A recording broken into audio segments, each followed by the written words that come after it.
Welcome to the Vision Driven Basketball Training Podcast.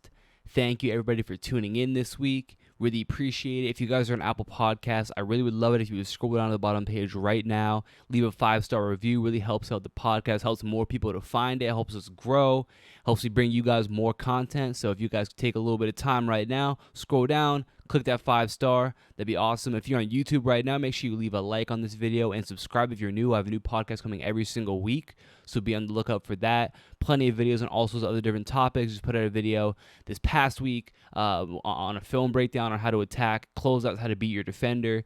So I got a lot of stuff coming out like that, so you guys are going to want to stay tuned and see that as well. It's really going to help you guys out. And while we're at it, my Instagram at Vision Driven Basketball. If you guys have any questions and you just want to see stuff I post on there, which again more stuff related to what we're talking about, go ahead and give me a follow on there at Vision Driven Basketball, and that's awesome. So again, appreciate you guys for tuning in today.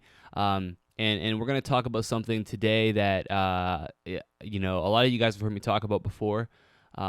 Specifically, I thought about this after, I had a live ball handler working on YouTube yesterday.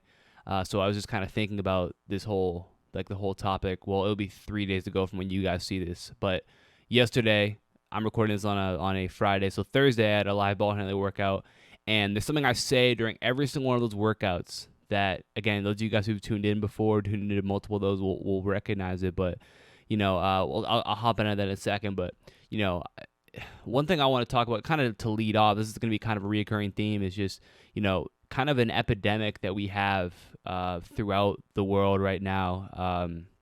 Obviously, play on words, but people literally base their entire lives off of Instagram, and this is kind of how we're trending. Obviously, this is not a new part of human motivation, human psychology, but now it's just we have the social media, so we kind of live our entire lives through that at this point.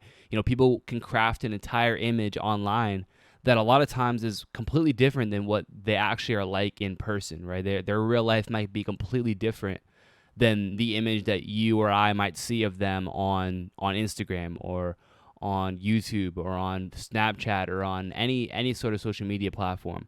So the thing is with that, the majority of people these days are guilty of that to an extent. Not everyone to the same extent, but I think every single one of us is guilty of it. And it's not always necessarily wrong, but that's kind of how things are.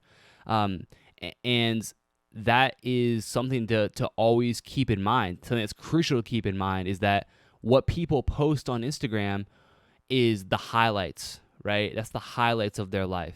Okay, that's not their normal day-to-day. That's not, that's not the bad stuff, of course not. That's the highlights of their day or of the moment that they're in at that point, and that's what you see. So seeking out highlights is basically the way that we've become wired to live, right? So everything that we do, we're trying to find highlights out of it so we can get the next Instagram post, that next Snapchat story, whatever it might be. And from a basketball perspective, we can think about it in terms of when you see players who post pictures, or more specifically post, workout videos, right? You see a player who posts a 30-second clip of them working out, it's edited, got music with it. You're seeing them make all these plays, right? You're seeing the highlights of that workout, because at the end of the day, you're seeing 30 to 45 seconds of an hour and a half workout, right? So you aren't seeing any of the missed shots. You aren't seeing any times they dribble the ball off of their feet. You aren't seeing the time they missed the layup during that workout. You're not seeing that. You're seeing the dunks they had. You're seeing the threes they hit. You're seeing these great moves that they made, right? You're not seeing the actual entire part of it, okay? So if you start to believe that that's how your practices should always look, with you making these great plays every single time, never should be any misses, never should be any mess-ups, that's going to stunt your growth long-term, okay? For a lot of these guys, not all of them, but for a lot of guys, the extent of their workouts, okay, can I get a picture? Can I get a video? And then boom, now I can prove I'm in the gym working out. I did this, I did that, and that's kind of the extent, right? So if that's the image they're going to craft for themselves, right? They're going to craft the image of, I'm a hooper, I'm in the gym every day doing this and doing that, which is fine, but really it means nothing to you, okay? What they post, their 30 seconds of their workout that they post doesn't mean anything to you, because they're There are going to be ups and downs of that workout. There were parts of that workout that were just as bad as those good parts were good, right? So that's what you need to keep in mind. And again, by no means am I saying that that's every single player, but what I'm saying is you need to stop wanting everything to be a highlight reel, because it shouldn't be, and it's not going to be. And there's a lot that you don't see that goes into it, okay? So a lot of times this causes issues because now all of a sudden we're trying to chase perfection in our workouts, okay? Now, obviously, we want to become great, okay? You want to become great throughout your workouts. You want to get better every single day, okay? But if it becomes about you being perfect in your workouts, but you not messing up, every play has to be perfect, then you're going to struggle, and it's going to hurt you long term if you approach things that way, okay? Practice and workouts should not be a time where everything is perfect. It's the time for things to be imperfect, for you to mess things up, for you to look bad, okay? It's the time to try new things, and really it's how you expand your abilities as a player. Because when you're in the season, that's the time where practice needs to be a little bit more perfect, okay? When you're in your team practices, that's a time where really there's not a lot of room for mistakes, okay? Maybe, there could be a mistake in a play you guys are running, but in terms of individual training, there's not a ton of room for you to be messing things up all the time, okay? When we talk about off-season workouts, talk about your own personal workouts, that's where things become a little bit different, where you have the freedom now to not have to be perfect, okay? And because of that, you're going to find that that's where you're going to hit the most amount of growth, okay? And you can't do that by not messing things up from time to time. You're going to have to mess things up. You're going to have to. There's really no way of getting around it. And that's in every aspect of your life. But basketball specifically, you're going to have to mess things up for you to get better at doing it as a whole, okay? And again, so going back to what I was talking about, my live ball handling workouts where, a bunch of you guys are on, and it was a good workout. But something that I always say in every workout at times is, guys, like, you cannot be afraid to lose the basketball while we're doing these drills. Like, you can't be afraid to dribble the ball with your foot, or to lose the basketball because you're going too fast, or because, you just missed the ball. If you go through an entire workout and you don't mess up any of the drills that we do, you probably weren't pushing yourself hard enough. You probably didn't get better the way that you probably could have, okay? And staying inside of your comfort zone the whole time during that workout is not what you want to do if you want to get better. And that's what I always remind my guys when we're doing our workouts is like, listen, you can mess this up. You can lose the ball right here, because at the end of the day, you're going to continue to get more comfortable with it. As you mess it up one time, you might mess it up again. Maybe you get it the third time. Okay, now all of a sudden, that's your normal right there. All of a sudden, that speed that you couldn't handle before, you messed it up a couple times, then all of a sudden you started to pick it up, and you got it slowly. Now all of a sudden, that's what you can do, and you're comfortable with doing that now. Now you raised it up again. All of a sudden, you're making all this progress because you messing something up wasn't what deterred you from pushing yourself still. Okay, and that's how you get better. Now, this doesn't mean you should be out of control with the stuff that you do. It just means that you need to find the right zone that's going to, push you slightly farther than what you're comfortable with. And, the kind of going along with that, you've probably heard coaches talk about, making practices harder than games, right? So if if practices are really, really difficult, then you're going to get into games, and games are going to feel easy. Okay. And obviously, you can never truly simulate a game in practice. You can play, you can scrimmage, you can play pickup, you can do all these things, but it's always something different about a game where you have reps and you have fans and you have a time, you have a clock, and in some cases a shot clock as well. It's just it's just different, but there's a lot of things you can do to simulate that. But what you can do is you can break down individual situations and make those more difficult in the game. That's very, very possible. And that the whole notion of making practices more difficult than games, that's something that I completely, wholeheartedly agree with. And I think that it's something that we should all look to try and do. And, you can do that with your own workouts, with the workouts you guys are doing right now. You can do that for yourself.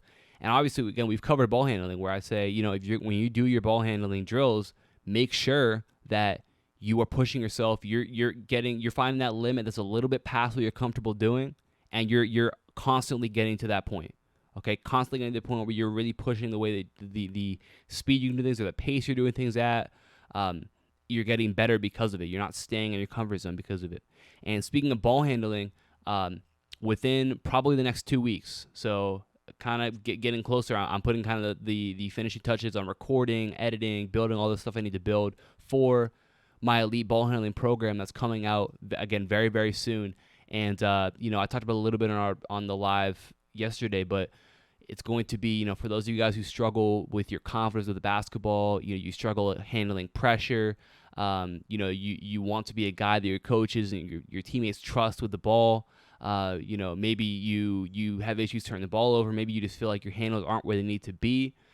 This program is going to really be a game changer for you guys because it's really going to target the areas that you're going to need to improve upon if you want to be a great ball handler. And I talked about it. I've done a lot of research on this over the past really since for this entire year, and I talk about my ball handling has never been better just because I've implemented a ton of the stuff that I've been learning, and the thing with ball handling is that there's a lot of stuff that's a part of it that is a little bit more. It's a lot more complex than you might think that it is, right? It seems really simple. Let's go out and dribble a ball, but there's all different parts of ball handling. It's not just about I can dribble a basketball. It's also about your pace, your height, your ability to react and be creative with the ball. There's a bunch of things that I'm going to talk about in more detail very, very soon that is really going to help you guys out. So again, if you guys have any sort of struggle with your ball handling, this is going to come out soon. Be very, very helpful for you guys. So I'm going to keep you guys updated on that. You're going to be hearing a lot more about it over the coming couple of weeks. So be on the lookout for that. But when we talk about ball handling, you can take your drills you're doing and make sure you push yourself to the right past the edge of your comfort zone so that you get better at what you're doing. Okay. Now we can talk about shooting, because shooting is a little bit different in the way that I would approach it personally, in terms of trying to push yourself. What I'll do with a lot of players, especially guys who are a little bit more advanced, if you're not quite as advanced as a shooter, or if you're trying to, remake your shooting form, which we'll talk about in a second. If I'm taking a player who's a pretty good shooter, we might take some drills, and instead of, we'll say, five spots, 5 shots, right? Where you have the 2 baselines, 2 wings in the top, where you got to make five shots at each. We might say, okay, you know what? You've got to make 4 in a row at each spot to go to the next spot. So you're going to start in the corner. You've got to make 4 shots in a row before you can move to the next spot. Okay, so now all of a sudden that adds a whole other dimension of pressure onto every single shot, because you can make 1 shot, you can make 2 shots in a row, you can make 3 shots. If you don't make that 4th shot, you're back at 0. You got to start over again. So you really got to be able to focus and keep up that same level of intensity the entire time. And you don't get any shots off. Okay, so that's going to take you got to get through all those spots, making 4 in a row. Now all of a sudden you get back into a game and it's like, oh man, now I'm just making this 1 shot. It's going to feel much more automatic. You're going to have less pressure on those shots because you're so used to having to make the shot. You're like, man, I have to make this shot. Right? When you're in practice, it's like 2, 3, 4. Like there's no option to miss the shot. Okay? When it's just 5 shots, you can be like, oh, I missed it, but hey, you know what? I have my next one. Right? But also you got to make 4 in a row. That adds a whole other level of pressure to each shot you're going to take, which is really good when we talk about developing your confidence as a shooter, and again, making things just more difficult in general. So that's something to consider as well. And it might not just be that. We might say, we might take those 5 spots again, and we'll go, 9 for 10 shooting. So what that means is that you're gonna have to make 9 shots at each spot, and you can't do that with you cannot miss more than 2 in a row. Right, so you start in the corner, you got to make 9 shots, but if you miss 2 in a row, you're back at 0. Okay, so you can shoot your first one, you make it, you miss your second one, make your third one, cool, you're at 2 makes now. Okay, make your next one, you miss 2 in a row, back at 0. Okay, and it could be for really any number. It could be 4, you got to make 4 without missing 2 in a row, 5, whatever you want it to be. But I'm just talking about ways to add pressure, add difficulty to the drills that you're doing right now. And make it with shooting specifically, adding, requiring yourself to have to make a certain amount of shots in a row is a great way to do that. You can do it with different types of moves too. You can say, okay, 5 spots, I've got to make a right-handed pull-up, a left-handed pull-up, and then 2 catch-and-shoot threes. I got to make all 4 of those shots in a row before I can go to the next spot. There's literally an unlimited amount of shots you can add to this, and unlimited type of shots you can add to this that are going to make everything a lot more challenging for you. Okay, and literally, I can keep going. You could say, okay, you're going to alternate your ranges. This is actually very difficult when you alternate your ranges. So you can say, okay, you know what? I got to make 6 shots in a row. I'm going to make 1 mid-range, 1 3, 1 mid-range, 1 3, 1 mid-range, 1 3. Okay, you got to make all 6 of those to go to the next spot right there. All of a sudden, you can add all these different types of drills, but that pressure of having to make them in a row is going to make it a lot more difficult and a lot more challenging for you. So, highly recommend you guys try that out if you can. And again, you're gonna see the payoff because of that. Okay, so when we talk about shooting and ball handling, those are really the 2 things that I would say are really gonna be helpful for you guys. And again, this is just a concept that's everywhere in basketball.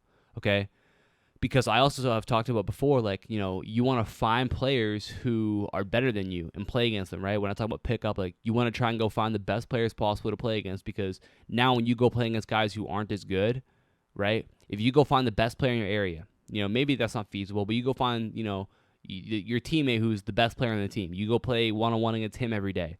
Okay, now when you get back to the season and you're playing against guys who aren't as good, well, it's going to be easier for you. Okay, so that's the mindset you need to take. And I always talk about how, if I'm playing pickup somewhere, like, I love walking into the gym and being the worst player in the gym. Like, I love that, because for me, that means that, first of all, I'm in a, it's going to be good basketball, first of all. If I'm the worst player in the gym, it's going to be good basketball in that gym.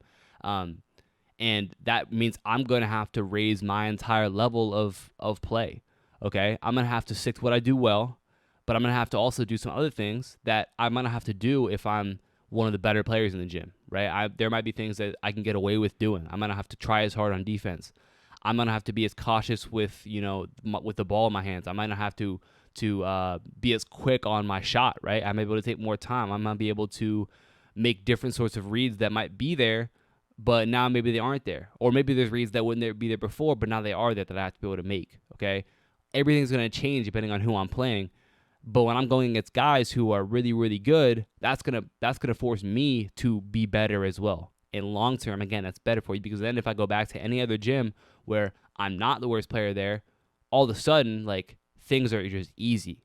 It's really, really easy at that point. So, competition is such a massive part of everything. And again, kind of the overarching theme, if the issue is that you aren't able to handle this. You aren't able to handle missing shots in practice. You aren't able to handle losing the basketball in practice or in workouts. You aren't able to handle losing to someone who's better than you in practice. If you try to avoid that stuff, you're not going to see the rate of development you might want to see. Okay? You need to be willing to look bad in practice. You've got to be willing to do that. You got to be willing to say, you know what? It's okay to look bad right now. It's okay to lose right now. It's okay to lose the basketball. It's okay to miss. It's okay if it takes me 20 minutes to get through this spot because I'm trying to make shots in a row. It's okay if that happens right now. It's okay if I lose to somebody who's better than me right now, because long term, it's going to make me better. Okay, that's kind of the point of all of this. Long term, you have to stop thinking short term. Short term, it's not fun to lose someone better than you. It's not fun to do that. Okay, it's not fun to go into a gym and have to make 4 shots in a row and you keep getting stuck at 3. That's not fun, right? It's not fun to be doing ball handling drills that are difficult and you keep losing the ball. That's not fun. It doesn't look good. It's just no one wants to do that, right? But you have to think about it long term. Long term, again, as you start to get more comfortable making those shots, you get more comfortable doing that ball handling stuff. You get more comfortable playing against guys who are better. That's going to make you better long term. Your level is going to elevate as you continue to do that over and over and over and over again. It's going to suck the first few times. It's going to start to get better, and better and better. You're going to get better and better and better, and you're going to see that improvement right there. So, that's kind of the really major point you need to take away from this. And, the other thing I'll talk about is, are you willing to have that long-term approach? Are you willing to be okay with looking bad right now so that when the games come, you look good. Okay, you willing to look bad in practice so that when the games are here, you look good? Or is it something like, I gotta look cool right now, I gotta look cool in practice, I gotta just be cool about everything, and then when the games come, you're not gonna be at the level that you probably could be at. Okay, the players who are great are willing to look bad at times. They're okay with that because they understand the payoff long term. Are you willing to spend a couple weeks close to the basket shooting while you change your shooting form? Is that a sacrifice you're willing to make? Are you okay with like not being able to shoot threes for a little bit because you're trying to fix something on your form?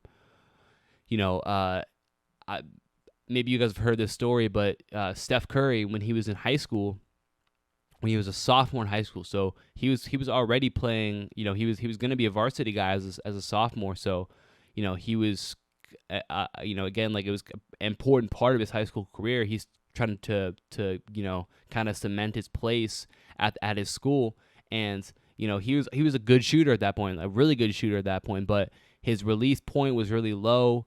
Because he was always really small, and because of that, he had kind of a shot that was very easily blocked by higher level defenders. So, his dad, obviously being Del Curry, said, if you want to play in college, Steph, you're gonna have to change your form because it's gonna get blocked too easily at that level. And so Steph Curry, that offseason of his sophomore year, spent the entire time rebuilding his form, moving the release point of his shot, changing up all of these things because it would pay off for him long term. And there's a quote that he had where he says, I really couldn't shoot outside the paint for like the first 3 weeks. All summer when I was at camp, people were like, who are you? Who are you playing basketball? I was really that bad for a month and a half before I finally figured it out. So Steph Curry was already a really good shooter at that point. Already was a really good player at that point. But made that change, made the sacrifice to look bad, where he had to go to these camps where all his friends are, and all these people are like, man, like, you're bad. Like, you can't shoot. Like, what are you doing here, right? He was willing to go through that. He was willing to go through looking bad for a little bit because he understood, okay, if I stick with it, if I can push through this, long term, it's going to pay off for me, and I'm going to look good. Obviously, that the rest is history because he's the best shooter of all time, but he was willing to make that sacrifice. Think about this. If he's not willing to do that, if he's not willing to look bad for a period of time, where is he now? He's not the best shooter of all time. I'll tell you that much. Maybe he's still in the NBA, but if he can't get his shot off, what good is it to be a great shooter? Okay? Now he's got a shot that is basically unblockable, that he can basically get over anybody, that he can get off very, very quickly, and that all came because of those sacrifices that he made, that the time that he was willing to put in to looking bad, to again spending 3 weeks in the paint shooting basketball, right? Everybody wants to walk in the gym and shoot threes, but this guy's willing to walk in the gym and slowly get back to the level that he needs to be at. Okay, and again, we see the finished product now. Okay, we see Steph Curry right now. We see, man, Steph Curry, he's so great. He's gonna go. He's hit all these threes, all these crazy shots, like all these the handles, all this stuff. We see Steph Curry now, the 2-time MVP, the NBA champion. What we don't see is that summer that he spent his sophomore year. We don't see that. We don't see the 3 weeks of shooting in the paint only. We don't see the long days where he's trying to fix his form and it just feels like everything's going wrong, right? We don't see those camps he went to then where everyone's like, man, this guy's terrible, like he can't shoot at all. We don't see those things. We don't see all the misses that he probably had to go through. Okay, we don't see all the makes that he had to make to get to this point as well. So all we see is the end point. And what I want to relate that back to is, again, all we see when we look at Instagram, we see these highlight tapes, all this stuff. We see the finished product. We see the best of the best. We don't see the missed shots. We don't see the turnovers. We don't see the time that they had to spend doing this or doing that. We see the end product. So again, don't try and compare what you're doing with somebody's 30-second clip. Okay?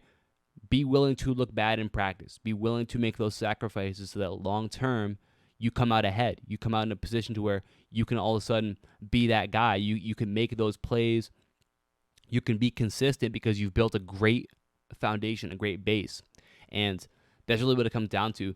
I also think that there's a major a major correlation between your willingness to look bad in practice and how you can respond in games. If you're too insecure to look bad at all in practice, how are you going to respond in a game where you miss some shots?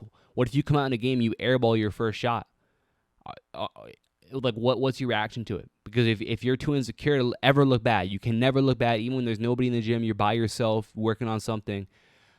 You get in the gym, there's people there, coaches there, like that can really, you can crumble at that point if you're not used to being able to do that. So that not only is going to help you build your physical skills, but mentally, just knowing to yourself, okay, you know what, I'm okay with looking bad. Like I can get over it. It's not something that's a big deal to me.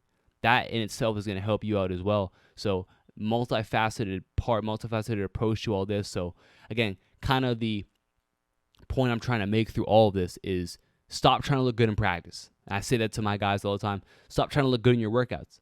Just go out there and push yourself and get better. Okay, forget about how things look in the short term because the reps add up. I always talk about the shooting. When you're shooting a basketball, there's going to be days where you are just terrible. You're just going to miss shots. There's going to be days that you're just going to be bad. Okay, that's to be expected. Everyone has days like that. But the reps add up, okay? So you're going to see, right, if it's a graph, okay, if it's a graph that you got, it's going to be heading in that direction, right, going up, okay? It's not going to be a straight line. It's going to be kind of up, down, up, down, up, down. But as the reps add up, you continue to go up with it, okay? So you can't look at one day and be like, oh, I was bad this day. I guess I'm a worse shooter. Well, no. You've got to look at long-term. These reps add up. So over the years, as you continue to shoot and get better and better and better, those reps you put up 4 years ago still matter to this day. They still matter, okay? They still are building into that muscle memory that you're continuing to develop, okay? So understand the reps add up. Be willing to do those little things, to do the things that make you uncomfortable. Live on the edge of that comfort zone when you're training, okay? Especially when it's something that you're trying to drill in. Obviously, there's going to be times where we can talk about, you're adding in a new move or something where you need to slow it down. That's cool. But once you have those things down, you're going through your shooting, your ball handling, kind of the more basic stuff. Get on the edge of that comfort zone. Push yourself. Get better right there. And I promise you guys that that's going to pay off, and you're going to see long-term returns on that investment that you're making right there. So that's what I wanted to cover today. A topic that I talk about all the time. I get on my live workouts, but I wanted to go more in depth on it to kind of explain to you guys why I think this, why it's going to be helpful for you guys, and hopefully you guys can take this forward with you throughout the rest of your workouts, your training. Again, first I want to give a shout out to everybody who is in my DMs literally every day about the perimeter score system, doing great stuff with that. So shout out to all you guys who are in there working. I'm really excited to see how this season goes for a lot of you guys because the improvements so far have been great. Like I said, elite ball handling program coming out very, very soon. That will be, I'm going to continue to update you guys on stuff that's coming out. I'm going to be putting out a video next week, either next week or the week after, talking about the 4 major keys you need to develop if you want to be a great ball handler. And all 4 of those are areas that we're going to cover heavily in elite ball handling. So, again, like I said, for those of you guys who struggle with your handles, who want to get to that next level, this is going to be a game changer for you guys. So, again, be on the lookout for that. Super excited to get going with it. Going to be, as soon as I'm done recording this, I'll be back to working on that. So, best believe I'm super excited, and it's going to be well worth the wait for all of you guys. So, again, I really appreciate all you guys tuning in. Apple Podcasts, go ahead and leave a review below. If you're on YouTube, like and subscribe. And as always, you have questions for me, guys, give me a follow on Instagram at Vision Driven Basketball. Send me a DM. And I'm always answering questions every single day. And again, a lot of times the questions I answer are what I talk about in my podcast. So again, any questions, go ahead and send it to me. I'll talk to you guys soon. Peace.